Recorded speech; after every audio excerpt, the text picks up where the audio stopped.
This episode is sponsored by Breakfall Studios.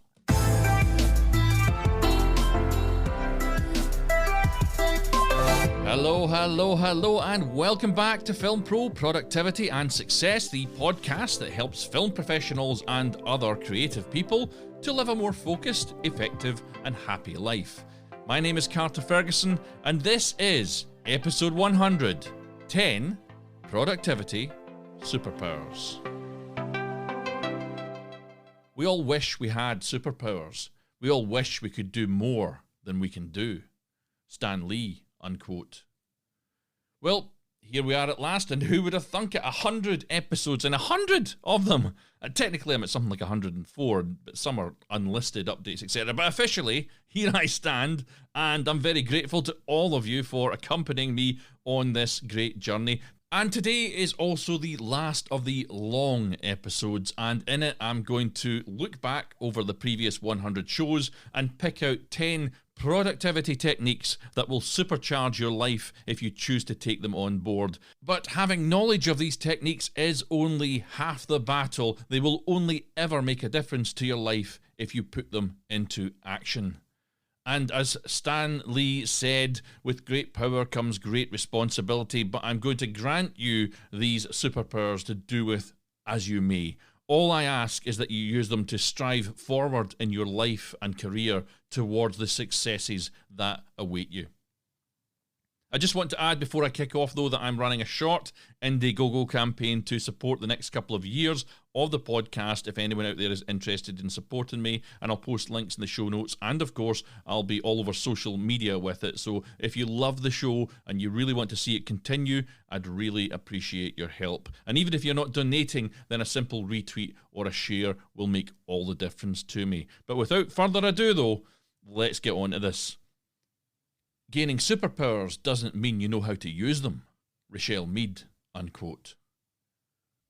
The first of these powers takes us right back to episode 1, and it is high-level thinking. I simply couldn't create a list such as this without mentioning it, in fact, as it is a technique that has given me control of the things I can control in my own life and career. High-level thinking is developing an overview of your life and your career to allow you to take control, more easily make decisions about which direction you want to be moving in, and also to make positive changes.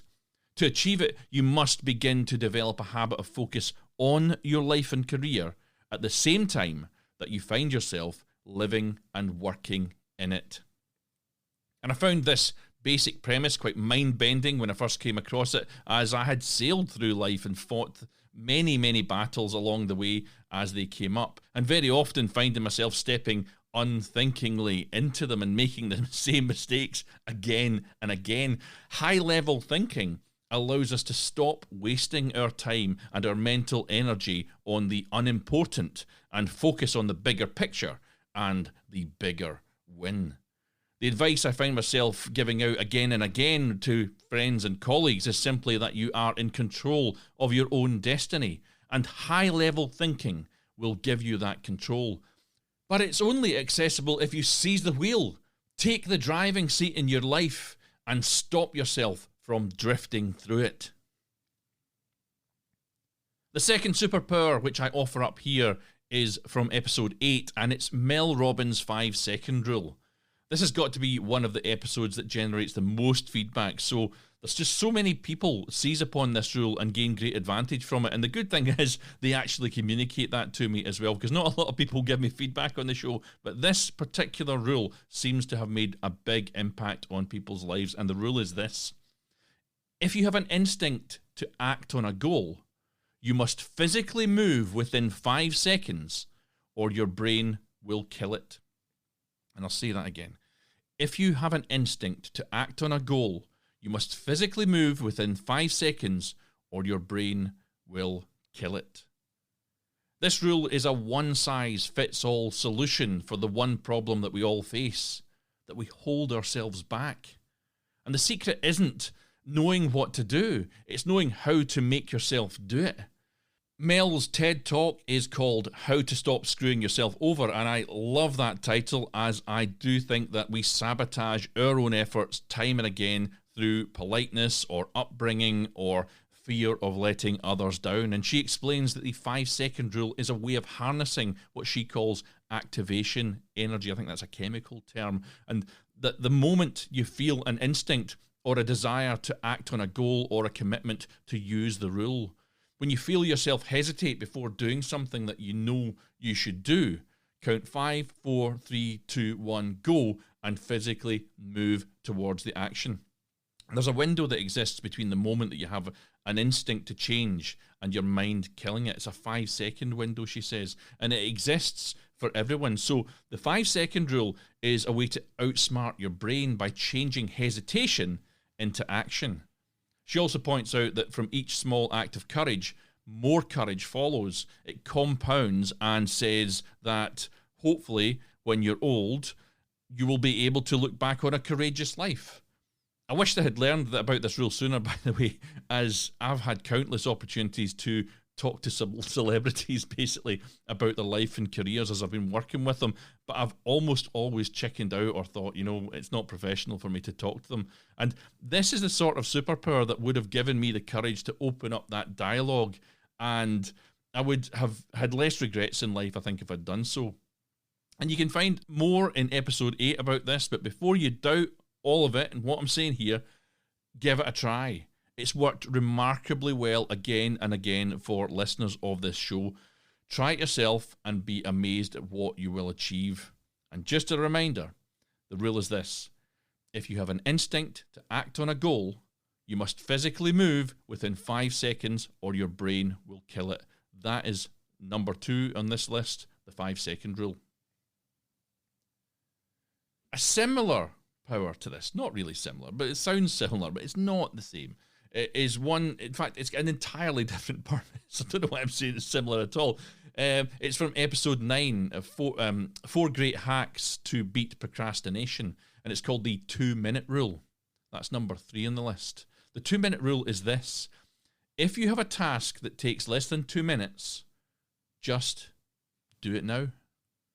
It empowers you to overcome procrastination, or as it's sometimes known, laziness, by making it so easy for you to start taking action that you can't say no. It's honestly pretty surprising just how many things we put off that we could easily get done in 2 minutes or less. Have you got an email to respond to? Do it now. Have you got an online payment to make? Do it now. Need to pack up the dishwasher? Do it now. Hoover the floor? Do it now. Need to send an invoice or send a thank you text or make the bed or whatever you have to do, just do it now. And it's done. It's behind you. And if you don't, then these small, easily achievable tasks will build up, and suddenly you're looking at 10 or 20 of them and they're on your mind and they're a mountain of work. If you shoot them down as you go, though, then they're behind you and you'll be able to focus on the stuff that really matters.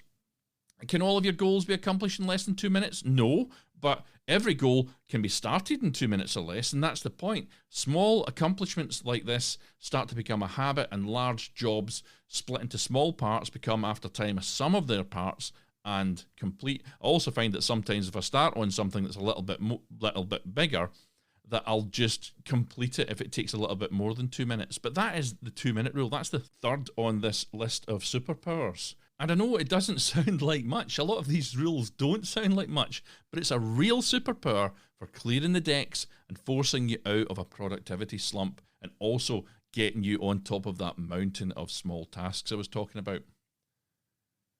The fourth superpower for today is the ability I grant you to remove toxic people from your life.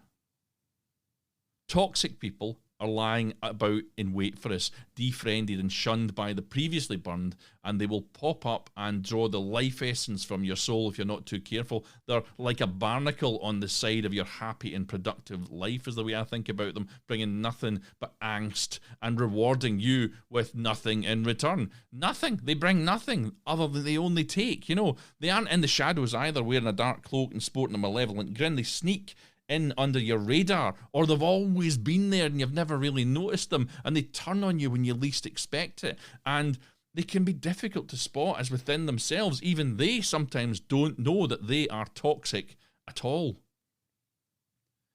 Don't ask why people keep hurting you. Ask yourself, why are you allowing it to happen? Robert Chew, unquote. There are many toxic archetypes. There's forever victims, the drama queens, the time wasters, the drama magnets, the emotional vampires, the energy vampires, the sociopaths, and the control freaks, to name but a few. But in whatever form they come, they drag you down and they create chaos, angst, and misery in your life and in your work. Interacting with toxic people will leave you emotionally wiped out and feeling frustrated, unfulfilled, and possibly angry. So don't allow yourself to become worn down as a result of giving and getting nothing in return. Removing a toxic personality from your life, no matter what pot shots they take at you as they go, and believe me, they won't make it easy because they're getting something out of you, will lift your spirits and grant you a freedom that will be more valuable than whatever you have perceived to have lost with their friendship or whatever. And of course, I know that it's not always possible to walk away from family members, for example, or people you're forced to work with, but you can at least hold them at arm's length and not allowing them to taint you with their toxicity by limiting contact. Removing toxic people from your life will always change your life for the better. You just need to make it happen. The fifth superpower that I offer you today is to protect your mental energy. And in his awesome book, it really is excellent book, The Science of Intelligent Achievement, Isaiah Hankel says that mental energy is the world's hottest commodity. People are going to try and steal it, drain it, and suck it up every second that you're awake. Yet very few of us protect it. Few of us know how. He points out that mental energy is our most valuable asset. Without it, you won't have the enthusiasm, the motivation, the drive, and the physical energy to live a full, rich life. The problem is that this asset depreciates rapidly every day. And that depreciation comes about through distraction. That's why I urge you in episode 3 of this show to do a brain dump and to prioritize your tasks and get all of your thoughts and tasks and worries out of your head and onto a piece of paper or onto a whiteboard or whatever. Isaiah goes on to say that people carefully protect the money in their bank account and the time in their calendar, but they do little to protect their attention. And attention, he says, is the gateway to your mental energy. Where your attention goes, your mental energy flows. He quotes several scientific studies in the book stating that we only get about an hour and a half to 2 hours of peak mental energy and 5 hours or less of near peak mental energy each day. And for the rest of the day, our mental energy levels are medium to low at best. But don't worry, the good news is that if you get a good enough sleep, your energy replenishes to 100%. And I think mental energy is especially valuable if you regard yourself as a creative and are constantly having to come up with new things, out-of-the-box thinking and solutions. But how do we stop it, this mental energy, from getting away from us? Taking back your mental energy is not a cakewalk. It's a dogfight, says Isaiah. As it depletes so quickly again each and every day, and every distraction, everything in your mind will have a pull at it and tear a piece off. Protecting your mental energy means many things, but one good example is ditching those toxic types that I just talked about. Stop burning your mental energy on emotional drama and learn to walk away from energy-draining people.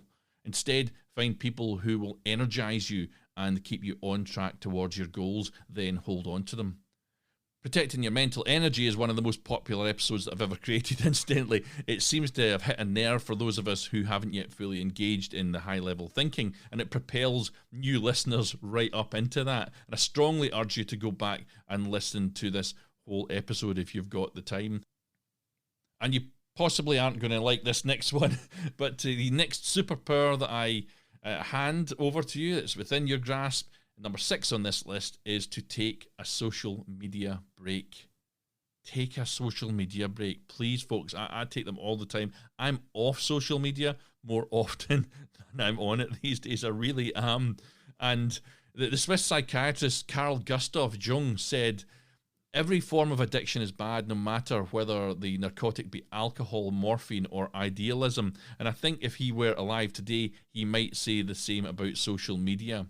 In episode 30, Less Scrolling, More Living, I point out that if you take a break from social media, you'll learn to live in the moment and appreciate the life that you're living. You'll regain time that is otherwise wasted and get on top of tasks that just never seem to get done, from small household chores to larger life-changing goals. And you'll also be able to make time for people, actual face-to-face time, not virtual time, which is far healthier. It's a far healthier way to maintain good friendships and relationships. In 2011, the former vice president of user growth at Facebook said this. He said, "The short-term dopamine-driven feedback loops that we have created are destroying how society works."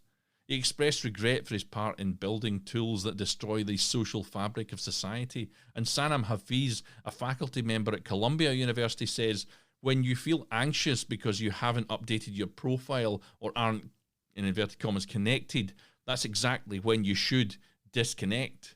Being away for a month allows your brain time to create new neural pathways, which means new behaviors and new routines begin to replace the old ones. So if you typically reach for your phone when you wake up to check Facebook, after 30 days, you would have adopted a new ritual, which is the new normal for you." So seize the day on this, folks. Stop letting social networking dominate your life and begin to plan your own social media detox. It's as easy as just doing it, and when you're finally offline, enjoy the experience and embrace your newfound freedom. You won't believe the difference that it makes to your long-term goals either. As I say, I do it all the time. And one little test you might want to do for yourself, if you've got into the habit, this is something that I was aware of, more aware of when I stopped than when I was doing it, is if you sit and you check your social media, say, while you're still in your bed before you get up in the morning, if you've got a schedule that allows you that luxury, it's almost like you're doing a shift of work before you even, that'll be the trucks leaving from the truck stop across from me. What I'm saying is it's almost like you're doing a shift of work before you even get out of bed, and you can be tired as you're having your breakfast and heading off to work because you've actually spent an hour on the phone. That's something to be aware of. If you find yourself doing that, just remove that from your life and see what a difference it makes to your energy during the day. But that was number 6, take a social media break. The 7th superpower is accurate thought, and it's lesson 11 in my Law of Success mini-series and comes from episode 43. I think I've got 5 or 6 episodes that are connected. It was a real serious effort I put into this Law of Success mini-series, so please go and check that one out. There's a lot of good stuff in there. And I chose this productivity superpower as number 7, as time and again I see problems arise and great swathes of time wasted by woolly, unclear, lazy, or just mistaken thoughts. The lesson on accurate thought teaches us that we must separate facts from mere information. And it goes on to say that we should separate our facts into 2 classes. And these classes are important and unimportant. Or put another way, relevant and irrelevant. Napoleon Hill, who wrote the book, explains within it that facts which will aid you to any extent whatsoever in the attainment of what he calls your definite chief aim in life, that'll be your main goal in life, are important and relevant. And all of the others that you can't use are unimportant and irrelevant. And I mentioned this quote in the last episode, actually. Peter Drucker says it is fundamentally the confusion between effectiveness and efficiency that stands between doing the right things and doing things right. There is surely nothing quite so useless as doing with great efficiency that which should not be done at all. It's a great productivity quote, possibly the best one ever written. But in this lesson, Napoleon Hill also talks of the law of evidence. And the object of this law is to get at the facts. Any judge, he says, can proceed with justice to all concerned if they have the facts upon which to base their judgment, but they may play havoc with innocent people if they circumvent the law of evidence and reach a conclusion or judgment that is based upon hearsay information. The world that we live in, this world, today's world, and especially data gleaned from the internet, is an absolute minefield of misinformation, and sorting truth from lies in today's world is increasingly, exponentially difficult. The trouble is, if you believe the hype and the misinformation which we are manipulated to understand as truth, then you will find yourself wasting your time and your money and your energy on stuff that later proves to be completely pointless. What I'm saying to you here is tune your mind to that of accurate thought and train it to think objectively. Only spend time and energy on things that you know will further your ultimate goals and dreams, and don't waste any time whatsoever on the rest of it.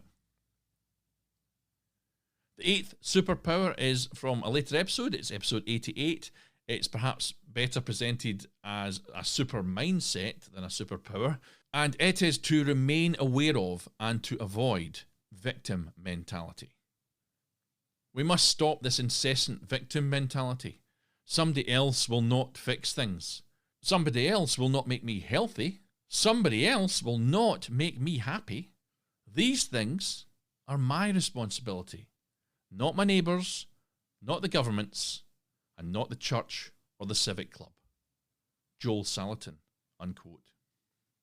This is really an extension too of high-level thinking, if you'd like to consider it that way. It's so prevalent though, so toxic and so dangerous that I count it very high on the list of distractions that will reduce your productivity to ashes if you let it take a hold.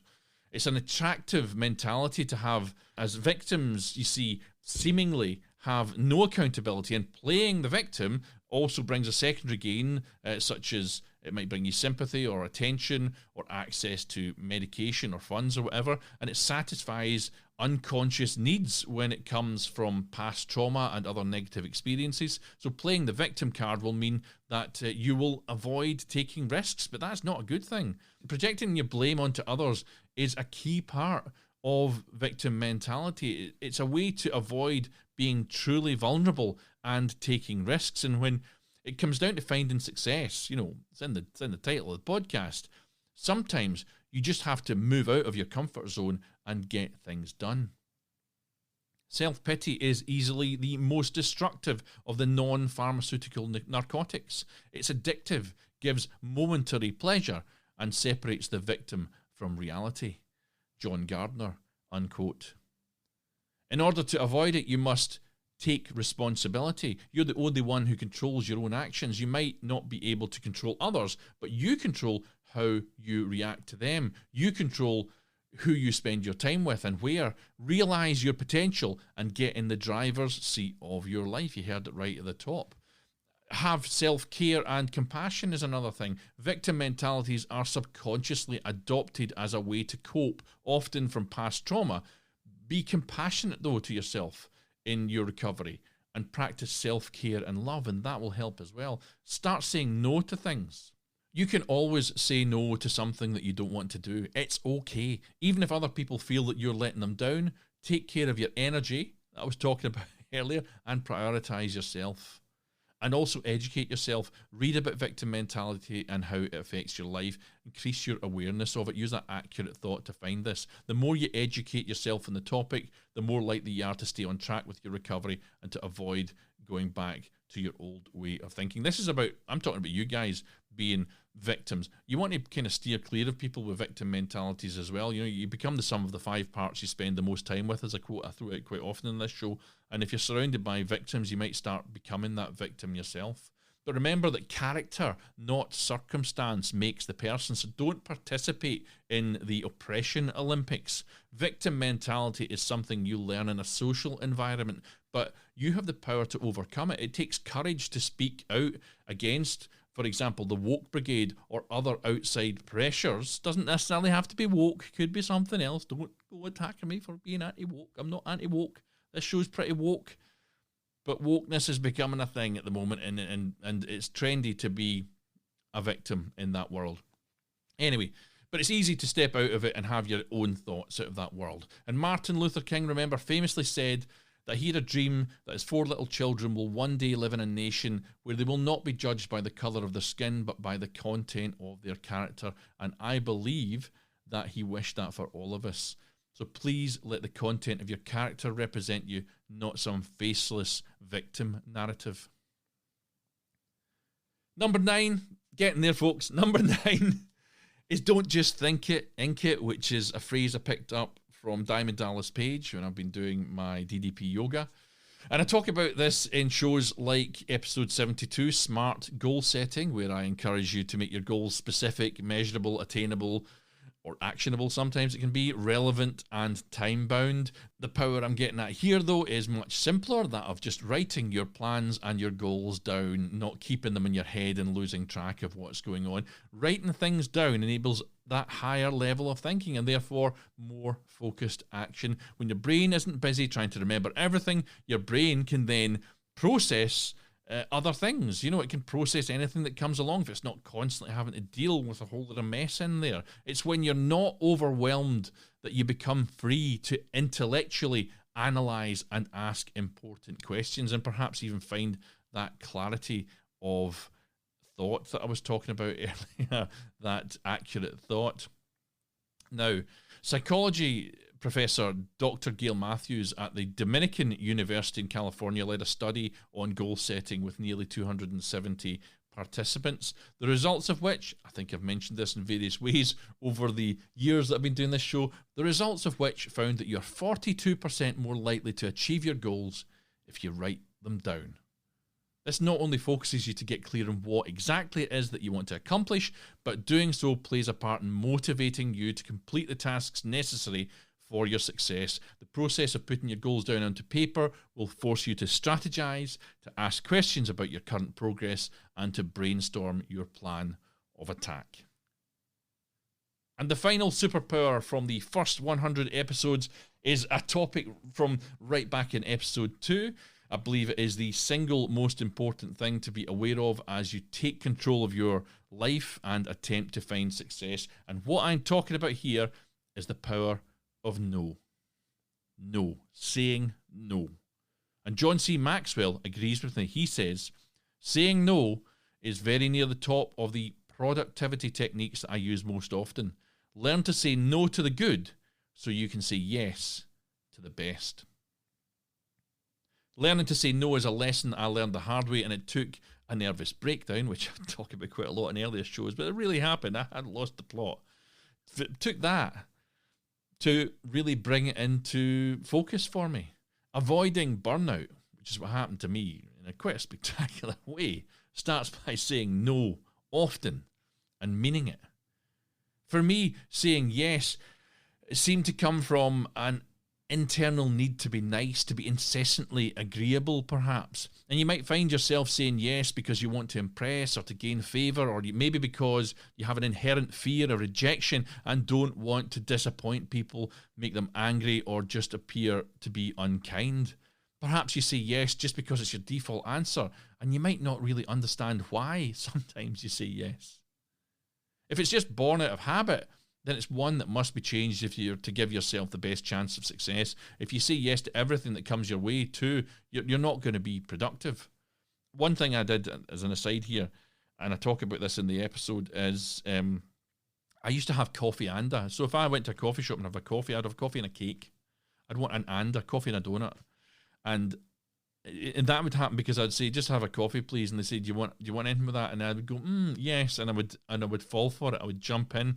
So the small task, the first thing I set myself was a small task to say no when I was offered a cake in coffee shops. That was how I started to train myself to stop saying yes to everything. It was a little thing, but that became the building block to get me where I am today, where difficult conversation or not, I say no to an awful lot of things. My friend Ross offered me a job yesterday, and I said no to him because it distracted me from what I'm doing at the moment, which is a very focused drive towards a big change in how I'm presenting my career, how I'm going about earning money.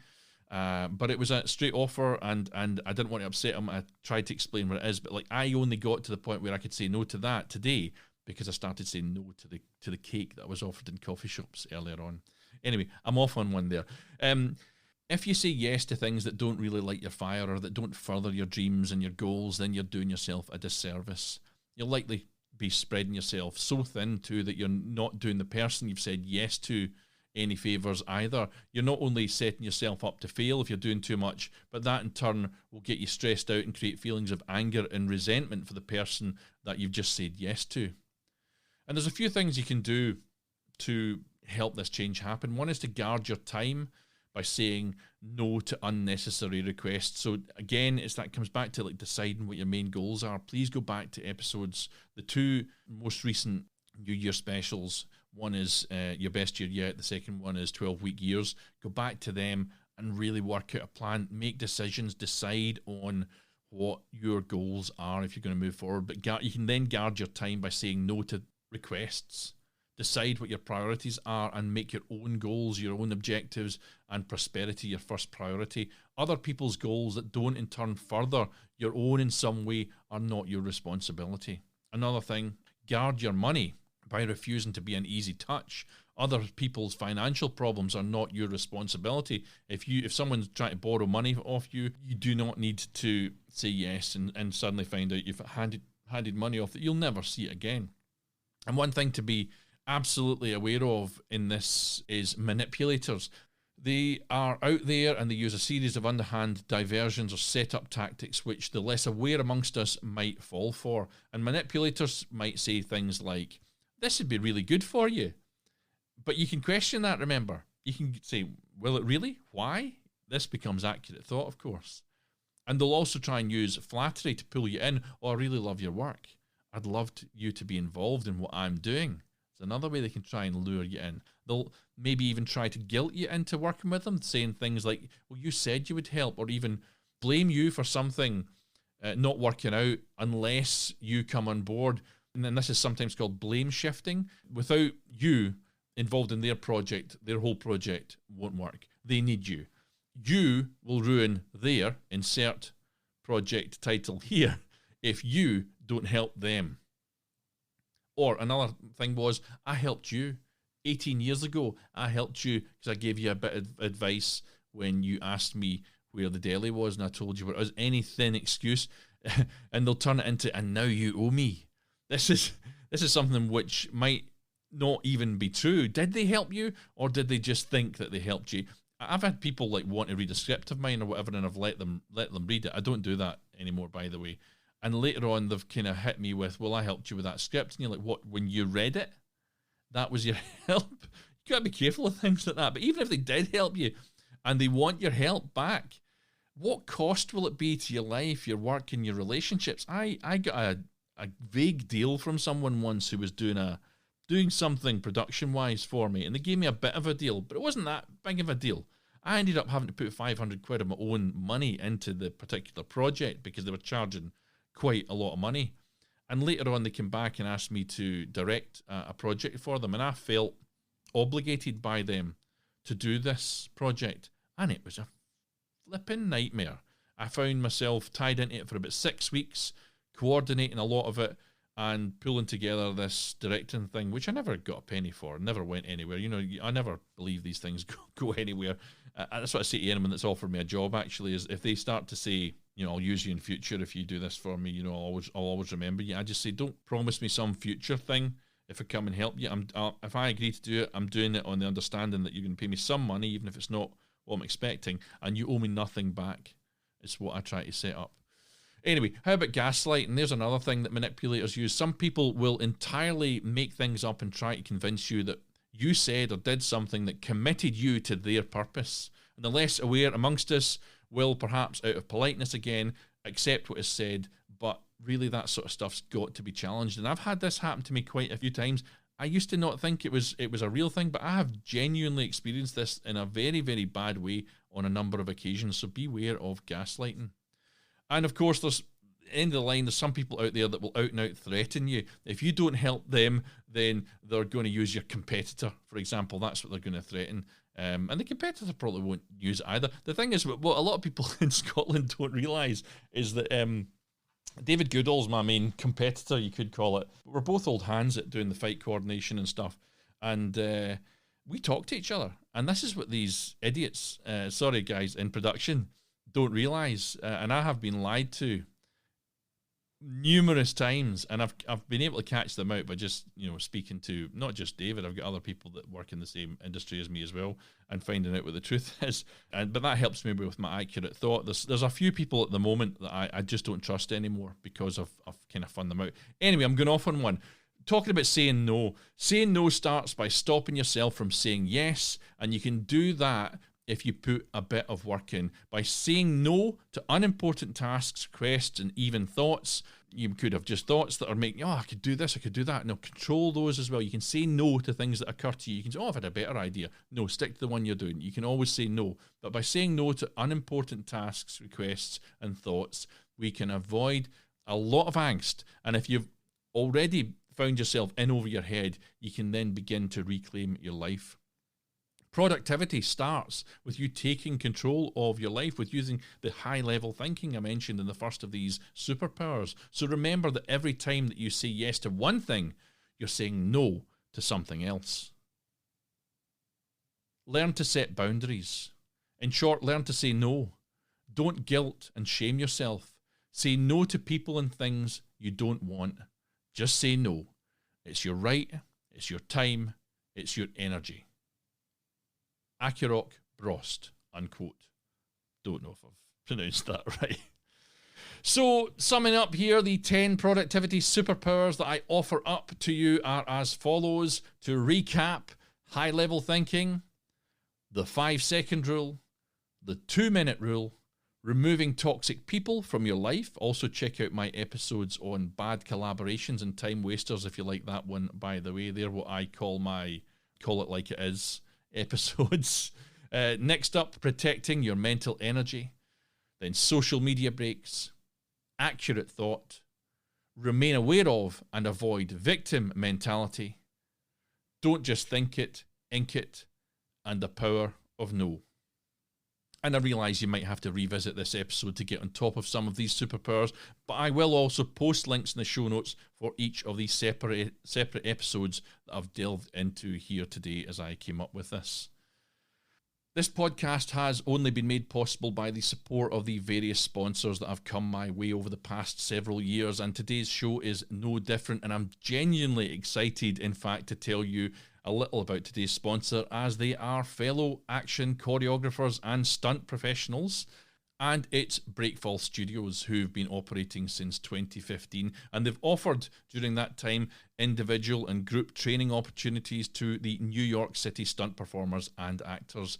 They also offer regularly scheduled fighting, following, tactical and stunt stroke action related workshops, and if you are a production in need of fight coordination, they can offer a space to rehearse, to shoot previs in, or to host auditions. Their Midtown studio is available for rent, so give them a shout if you need something like that.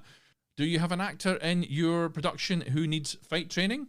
Then they've got you covered. Also, centrally located in Midtown Manhattan, they will make finding time and space a bit easier for you. Their facility is fully equipped with a variety of pads, mats, prop weapons, a basic rig system as well, scaffold, and more. These guys are awesome. I recommend them, not just because they gave me some money to make this episode happen, but because they're out there doing it when a lot of people are just talking about it. You can follow them on Instagram at Breakfall Stunts, on Facebook at Breakfall Stunts, and their official website is breakfallstudios.com. So thank you very much to Breakfall Studios. Totally awesome to be backed by you guys. And also to all of the sponsors who've supported the show over the years. Thanks to everyone, in fact, who has subscribed and listened to my ramblings, and especially to those who continue to support the show, to talk about it on social media, and who share posts there. Finding an audience, building an audience is so difficult these days, and really word of mouth is what has got me where I am today, and I'm very, very much appreciative of it. With the exception of the occasional interview show, which I'll try and put out now and again, all shows from now on in are going to be about 10 minutes-ish or under, so please be aware of that. Hopefully it's a format that is working for you. And also, please don't forget to support the Indiegogo campaign. If you can, it finishes in a couple of days' time. I'm pre-recording this show, so I'm trying to guess when it's going to finish. I think it's going to finish midweek sometime. I won't say exactly when. It's a 10-day launch thing, and I think I launched it last Sunday, so we'll see how it is. But if you can't help financially, remember, even a share or a retweet would make a big difference. It also helps to spread the word about the show and helps me to find new listeners. Now, next week's show is called Never Play to the Gallery, so if you fancy it, join me then. But in the meantime, I'll end with another quote from John C. Maxwell, who said, "Your life today is the result of your thinking yesterday. Your life tomorrow will be determined by what you think today. Now take control of your own destiny, keep on shooting, and join me next time on Film Pro Productivity and Success.